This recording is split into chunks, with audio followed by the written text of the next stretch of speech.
Hi friends. Today let's discuss on the second step of jBehave, that is mapping the steps to Java. So here in last lecture we have written few steps in story file. Okay, and we told that given, when, then are used for executable steps. We have written business steps, but in order to execute this, we need some logic to be executed in Java, right? So we need a Java class and we need to match these steps to those Java methods. Okay, for that let me create one Java file. Okay, so I have created one Java file with name book my flight. So how do we map them? Okay, so in a story file, if you are having given I am in Hyderabad, okay, in Java file the syntax should be @given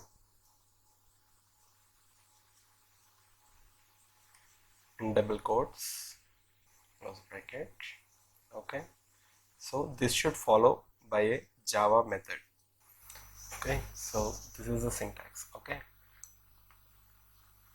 you have a method and you are tagging that method to one of the steps in your story file, that is @given I am in Hyderabad. So whenever you are calling I am in Hyderabad, you are asking to run this logic.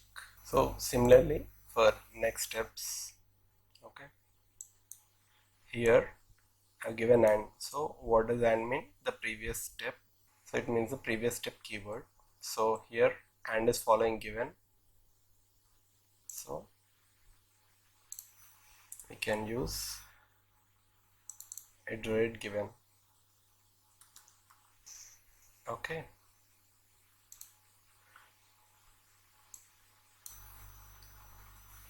So let me complete for these two steps also.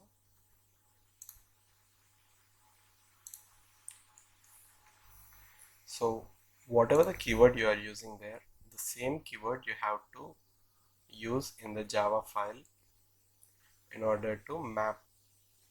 Okay.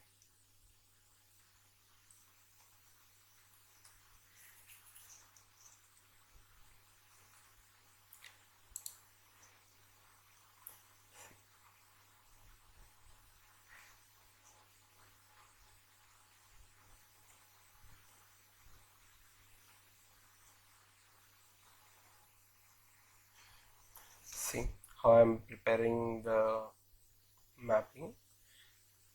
We have to use the same keyword with @annotation. The step name in the story file and the step name here should exactly match in order to execute the code under that. So observe here, like I have scenarios and execution steps in my story file. We have downloaded Eclipse integration plugin for jBehave, with which it is identifying the jBehave syntax. Okay, but coming to here, it is not identifying jBehave annotations because we haven't imported jBehave jar files into our library. So it is not recognizing jBehave annotations. For that, we need to download jBehave first. To download jBehave, search for jBehave core jar file in my one repository. Okay, so here I am downloading jBehave core 3.8. So down whatever the latest stable version that is available for you. Okay, so just click on jar file here. Your jar will get downloaded. Okay, and also during compilation time we have dependencies which are listed below. Okay, so we have to download these also. So this will be helpful in your next step while compiling. Okay, once you have downloaded your jar files, just right click on your project. Okay, go to build path, configure build path.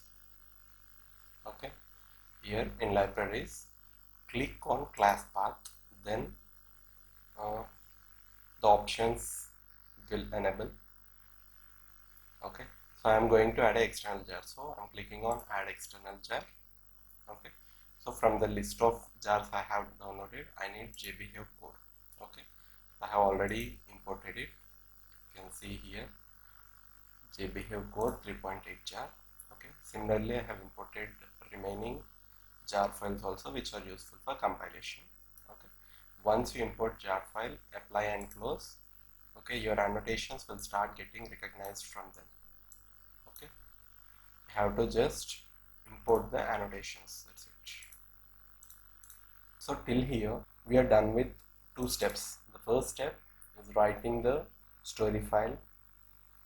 The second step is writing the steps to map for your story file. Okay. So once this step is completed, now we have to execute this. So how do I execute this? Should I run my story file or should I run my Java file? How will jBehave identify my story files and my steps? All this, in order to do all these things, we need to create one more Java class to compile the stories. And we have to execute that class file. How to create a Java file to compile the stories, that we will see in the next video. Okay. So till here we have completed writing a story file and mapping the story file with Java methods. Okay. Thank you.